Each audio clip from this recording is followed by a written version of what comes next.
తాకట్లో ఉన్న బంగారాన్ని విడిపించి ఆ రోజున మార్కెట్ ధర కట్టి మిగిలిన డబ్బును మీకు అందిస్తుంది కొమ్మూరి గోల్డ్. సార్ ఇప్పుడు వచ్చిన ఎస్ఐ కానిస్టేబుల్ నుంచి ఎస్ఐగా ప్రమోట్ అయ్యాడు సార్. సార్ మనం ఏం చేసినా చూస్తూ ఊరుకోవడానికి అతను మామూలుడు కాదు సార్.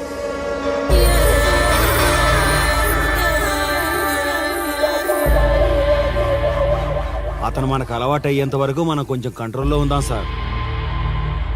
రేయ్, వార్నింగ్ ఇస్తున్నావా విషయం చెప్తున్నావా? సార్ మేమేం చెప్పినా మీ మంచి కోసమే సార్. దాన్ని తీసుకొచ్చేరా. మీరైనా చెప్పండి అమ్మా. పెళ్ళాంచేస్తే బాధపడ్డానికి, పోలీసోడంటే భయపడ్డానికి నా కొడుకు కామన్ మ్యాన్ కాదు, కాశీ చెప్పాడికి.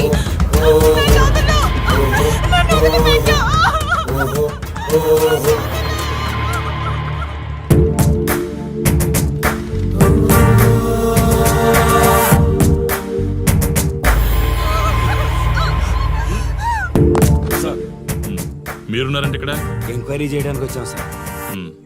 కాశీ అంటే ఎవడెక్కడ? నా కొడుకు ఊళ్ళో లేడు, వస్తే కౌరెడతా, అప్పుడు రా.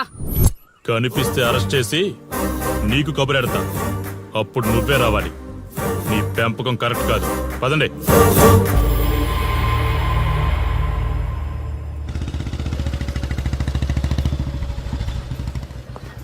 కాశీ ఎక్కడ? ఊర్లో లేడు. వస్తే స్టేషన్కి రమ్మని చెప్పు.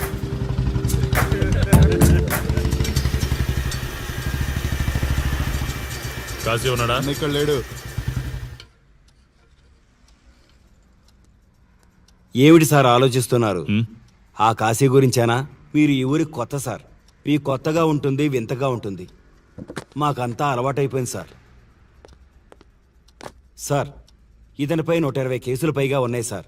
అవి ఈ కాగితాలకే పరిమితమైనాయి సార్. ఈ పార్వతీపురం మండలంలో ఏ రాజకీయ నాయకుడు గెలవాలన్నా ఇతని మద్దతు తప్పనిసరి సార్. ఇతను 10 సార్లు గంజాయి స్మగ్లింగ్ చేస్తూ దొరికాడు సార్. పైగా 20 సార్లు దొంగ నోట్లు ముద్రిస్తూ పట్టుబడ్డాడు సార్. అంతెందుకు, మీరు అరెస్ట్ వారెంట్ పట్టుకుని తిరుగుతున్నారే, ఇలా చాలా మంది తిరిగారు సార్. కుదిరితే కొన్నాడు, కుదరకపోతే కొట్టాడు. మనకు కుటుంబాలు ఉన్నాయి సార్. నీ పేరుంటేనే వణుకు పుట్టాలన్నా.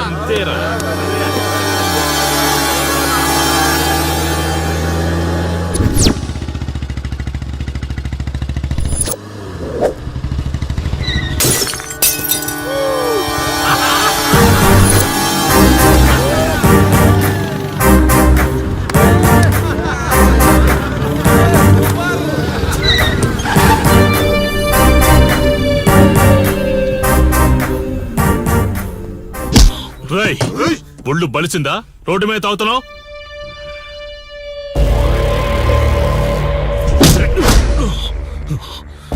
ఈ నర్సీపురం ఊర్లో కాశీ ఒంటి మీద చెయ్యేసావంటే కార్తికి టికెట్ కన్ఫర్మ్ అయినట్టే. కరెక్ట్ గా దొరికావురా.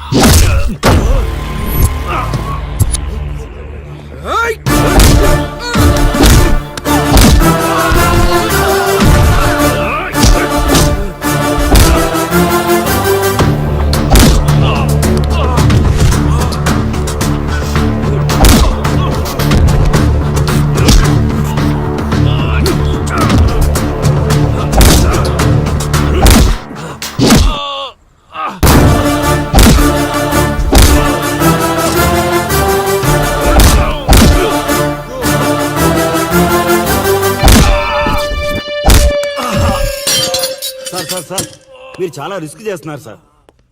నేను డ్యూటీ చేస్తున్నాను. 3 రోజులు గవర్నమెంట్ హాలిడేస్. నేను వైజాగ్ వెళ్తున్నాను. కాశీ అంటే భయపడే వాళ్ళని ఇంటికెళ్ళి భజన చేసుకోమని చెప్పండి. తిరిగి వచ్చాక వాడిని కోర్టులో ప్రొడ్యూస్ చేస్తాను. వాడిని వదిలే ప్రసక్తే లేదు. నమస్తే సార్. ఎక్కడ మీ ఎస్ఐ? వద్దా? ఎందుకు వద్దంటున్నావు కాశీ? చెత్త నా కొడక, ఊర్లో కాశీని విధవం చేసి వదిలేద్దామనుకుంటున్నావా? కాశీ పేరు వింటేనే ఊళ్ళో ఉచ్చ పోసుకునేవాళ్ళు, కానీ ఇప్పుడు కాశీ ఫోటో కనిపిస్తే ఉచ్చ పోసేలా చేశాడు. ప్రాబ్లం నాది, పోయిన పరువు నాది. నేను చూసుకుంటాను. పో.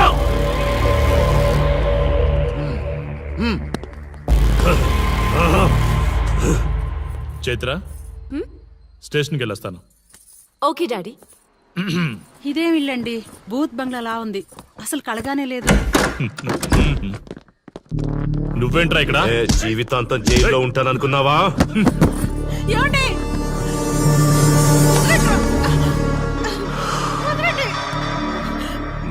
దాంట్లో అసలు అందమే లేదురా. రాయ్ ఏంట్రా వాగుతున్నావు? డాడీ ఏమండి?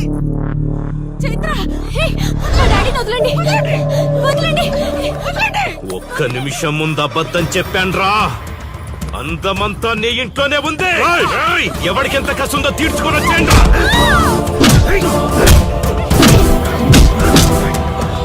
ఏమండి? ఏమండి? చైత్ర అండి చైత్ర అండి. డాడీ డాడీ వదలు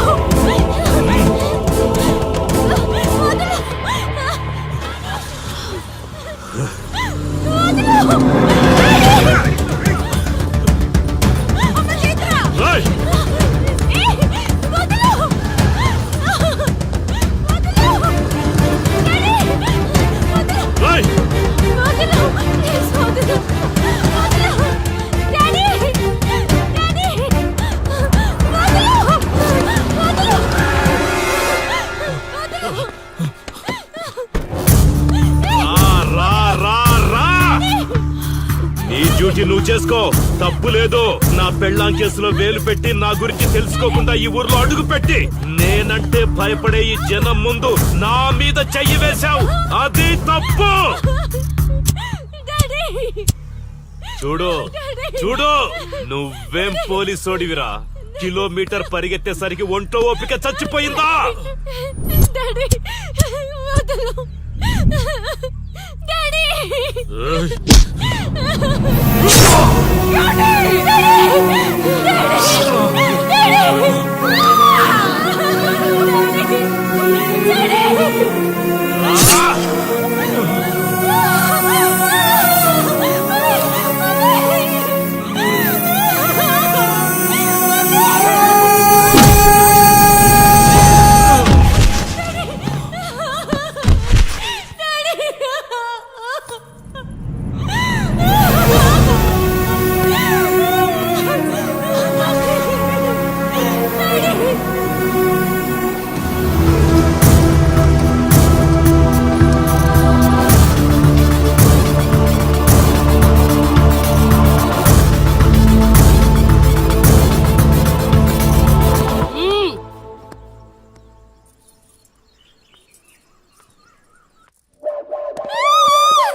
కాశీ,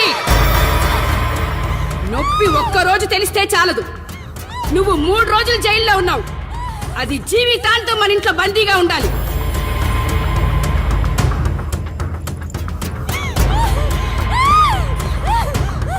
కట్రా తాళి.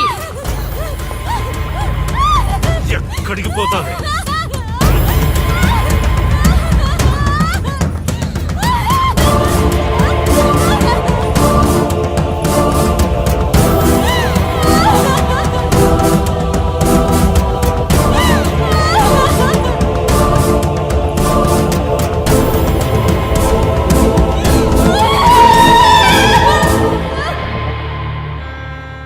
ఆ దుర్మార్గుడి నుండి తప్పించుకుని నా దగ్గరకు వచ్చింది.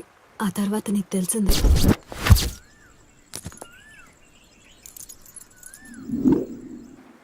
ఇంతకీ ఏ ఊరన్నావు? అదేదో పార్వతీపురం దగ్గర నరసీపురం అటబా, అంతేనా? ఒరే శర్మ గారు, ప్రయాణానికి సిద్ధం చేయరా.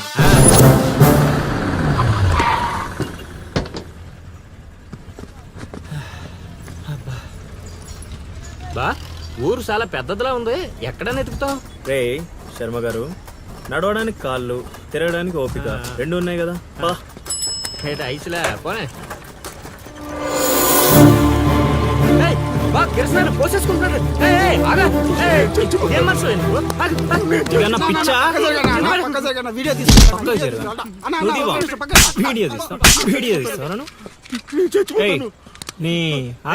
మాట్లాడుతున్నాడు కదా, ఆగలేవా? అసలు నీ ప్రాబ్లం ఏంటి?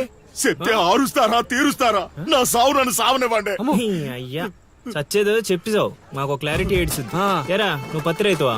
కాదు, వరి రైతుని. వరికి పురుగు పట్టిందా? కాదు, పంట కూడా బానే పండింది, డబ్బు కూడా చేతికొచ్చింది. పంట పండితే పండగ చేసుకోవాలి, ఈ సావులేంట్రా? బావా నువ్వు డీల్ చెయ్యి, నేను వెళ్ళి చైత్ర గురించి తెలుసుకొని వస్తాను. ఇప్పుడు చెప్పు అంకుల్, ఏంటి నీ ప్రాబ్లం? నేను కాడ అప్పు తీసుకున్నాను. డబ్బులు వచ్చాయన్నావు కదా, ఇచ్చేయి. ఇచ్చేద్దామని నిన్ను అనుకున్నాను ఆడసలు పుచ్చుకోనే లేదు. ఎందుకు వడ్డీ ఎక్కువైందా? వడ్డీ మాట పక్కన ఉంచేయ్. ఆడ అసలే వద్దన్నాడు. మంచిదేగా, డబ్బులు మిగిలాయి. ఆ, ఏటి మిగిలేది? సిక్కంతా ఇక్కడే ఉంది. ఊరు అమ్మోరు పండుగ మొదలై 3 రోజులు అయింది. అయితే ఏటైతే ఆడి దగ్గర అప్పు తీసుకున్న వాళ్ళందరి ఇంటి ముందుని రోజుకు ఒక డ్రామా వేస్తున్నాడు. అదిగో టెంట్ కూడా రెడీ అయిపోయినది. టెంట్ వేస్తే? అది నీకు టెంట్ లాగా ఉందా, నాకు పాళ్ళలాగా ఉంది. ఆ? అర్థం కాలేదా? రా చూద్దుగానే. అదిగో చూడు, ఇదిగో ఇది పరిస్థితి. నేను నీ ఇంటి ముందు వేసినారు, ఇవాళ నా ఇంటి ముందు వేస్తున్నారు. ఏవే ఆ కిరసనాల డబ్బా అటుకురా. ఎవడరా బాబు, జనాలు సావక ముందనే సమాధులు ఎక్కిస్తున్నాడు. ఎందరెందరో మహానుభావులను పొట్టన పెట్టుకున్నావు శ్మశానమా, నీకు ఇసుమంతైనను జాలి లేదా? ఎన్నో ఏండ్లు గతించిపోయినవి కానీ ఈ శ్మశాన స్థలం కన్నులు వచ్చిన మందభాగ్యుడు ఒక్కడైనను లేచిరాడు. ఎన్నాళ్ళ ఆహా హార్మోనియం పద్యం రక్తి కట్టే సమయంలో దగ్గి డిస్టర్బ్ చేసావు కదరా ఎద్దవ్వా. వంకెతకలేనమ్మా డొంకెట్టుకు ఎలాడిందట. పద్యం మర్చిపోయినని ఒప్పుకోవచ్చు కదా. సాంఘిక నాటకాల హీరోయిన్ ఇంత గొప్ప హరిశ్చంద్ర నాటకములో నా పక్క చంద్రమతి వేషమంటే మాటలా, నాకే కౌంటరా?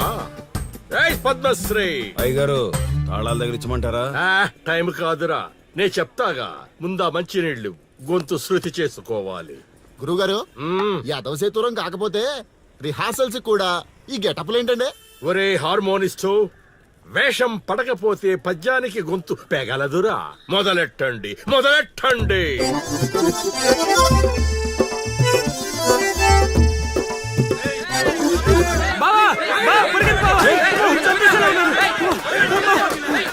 ఏం చేసావురా? నేనేం చేయలేదు బావా. ఈ ఊళ్ళో చైత్ర అనే అమ్మాయి ఉంది, మీకు తెలుసా అని అడిగా. అంతే, చైత్ర అంటే చిత్ర అని వినిపించిందట. దాని పిల్లవట బావా. అరే శర్మగా, నీ ఎంత పని చేశారా?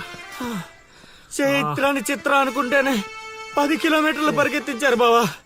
ఇంకా నయం, డైరెక్ట్ గా వెళ్ళా కాశీగాడిని అడగలేదు. కూర్చోబడిపోతుంది బావా. చైత్రను వెతికే రూట్ ఇది కాదురా. మరేంటో తమరే చెప్పండి బాబా.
ఏటి పాట ఆగింది? పాట ఆగిపోయింది, జనాలు కూడా వెళ్ళిపోతున్నారు.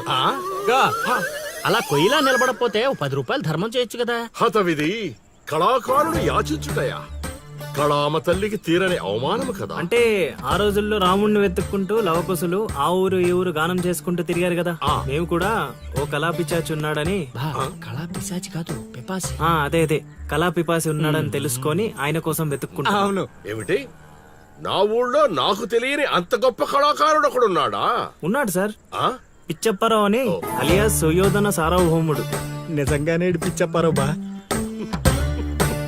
ఎందుకు సార్ అలా ఏడుస్తున్నారు? 10 రూపాయలు అడిగామా నేనా? వద్దులేండి సార్. ఆగండి నాయన. మీరేటండి, అసలే మాకు టైం లేదు. పక్క వీధికి వెళ్ళి అడుక్కోవాలి. నీకు అవసరం లేదు నాయన. ఏ ఈ రోజు మొత్తం కలెక్షన్ మీరే ఇచ్చేస్తారా?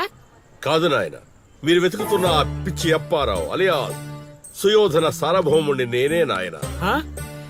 బాబు గారు లేవండి లేవండి లేవండి, అవసరం లేదు నాయన. ఏ మా కోసం మీరు అడుకుంటారా ఏంటి? లేదు లేదు, మీ ఆకలి నేను తీరుస్తాను. ఒరే పద్మశ్రీ, అయ్యగారు తాళాలు తగిలించమంటారా? ఇప్పుడు కాదురా, ఇంకా దానికి టైం ఉంది. ముందు వాళ్ళ దగ్గరున్న వాయిద్యాలు తీసుకో. ఇప్పుడు వాళ్ళు మన అతిథులు, అర్థమైందా? రా.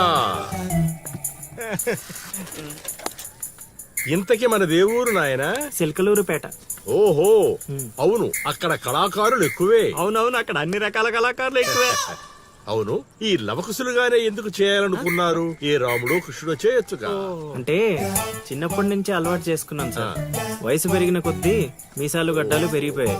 అవునండి, వాటికి ఎరువులు వేయాల్సిన అవసరం గానీ నీళ్లు పోయాల్సిన అవసరం గానీ ఉండదు కదండి. వాటంతటో పెరుగుతుంటాయి. అవునయ్యో, ఈ ఊరంతా నా కళకు అభిమానులే. నా అంత గొప్ప కళాకారుడు కావాలంటే మీరు కూడా నాతో ఉండిపోండి. సార్ ఆ ఇల్లు ఎవరిది సార్? ఏది? అదే కాశీ అని మా బంధువుల ఇల్లే. ఓహో. అదిగో ఎదురుగా వస్తోంది అమ్మవారి ఊరేగింపు, ఆ ఇంటికే వెళుతోంది.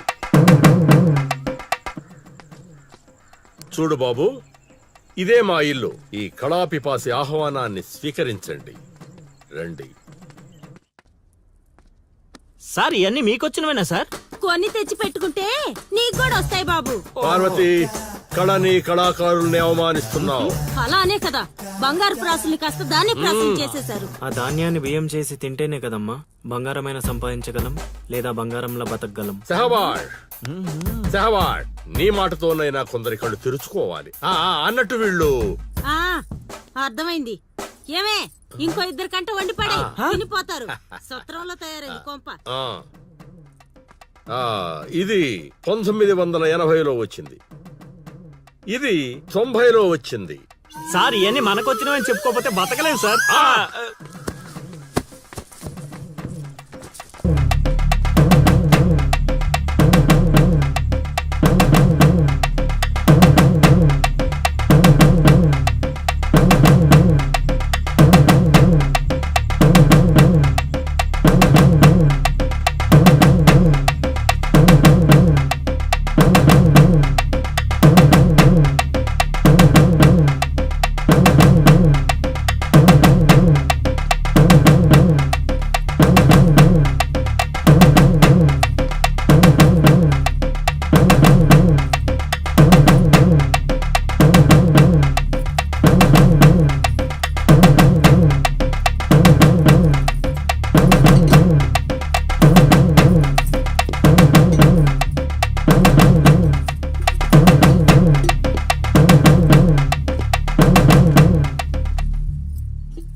ఏం ఆలోచిస్తున్నావు? వెళ్ళిపోదాం పద ఇక్కడి నుంచి. ఎక్కడికి? మన ఊరికి. నాకే ఊరు లేదు. మా అమ్మ నాన్న చనిపోయి చాలా కాలమైంది. నేను ఒంటరి. అయినా నన్ను రమ్మడానికి నువ్వెవరు? అదేంటి అలా మాట్లాడుతున్నావు? నీకేమన్నా పిచ్చా? పద వెళ్దాం. ఒక్కసారి చెప్తే అర్థం కాదా? అయినా నీకు నాకు ఏంటి సంబంధం? ఏంటి సంబంధమా? ఒంటరి అన్నావు కదా, అదే ఒంటరిగా ఉన్నప్పుడు నీ మనసును అడుగు. నేను నిన్నెంత ప్రేమిస్తున్నానో నువ్వు నన్ను అంతే ప్రేమిస్తున్నావు అని అదే చెప్తుంది. నేను నీకు చెప్పానా? అయినా నువ్వే గాలికి తిరుగుతావు. ఎప్పుడు ఎలా ఉంటావో నీకే తెలీదు. అటువంటిది నిన్ను నమ్మి ఎలా రమ్మంటావు? అయినా వాడు నన్ను కొట్టుకుంటూ తీసుకొచ్చాడు. ఆ రోజు నువ్వు చూస్తూ ఉండిపోయావు. నిన్నేమనాలి? అదా నీ ప్రాబ్లం? ఈ మాత్రం కన్ఫర్మేషన్ చాలు నేను ఫిక్స్ అవ్వడానికి. అయినా నేను ప్రేమించిన అమ్మాయికి పెళ్ళై ఉండాలని మా గురుగారు ఎప్పుడో చెప్పారు. ఆనందం వస్తే స్టెప్ లేకుండా ఏడ్చు కూర్చుంటారా? ఇప్పుడు చెప్తున్నా విను. తెలియకుండా తీసుకెళ్లిపోవడం, చెప్పకుండా లేపుకెళ్ళిపోవడం కష్టం కాదు, నాకిష్టం లేదు. తీసుకెళ్ళను లేపుకెళ్ళను అన్నానని నువ్వు దేనికి ఫిక్స్ అవ్వకు. ఎందుకంటే నా మాటకి నేనే ఫిక్స్ అవ్వను. 24/7 ఎప్పుడైనా వస్తా. కొంచెం రెడీగా ఉండే.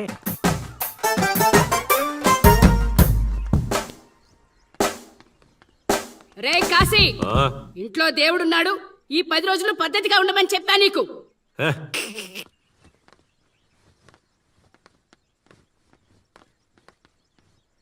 రై రై రై ఇవ్వడ్రాదే రై ఇవ్వడ్రాదే రై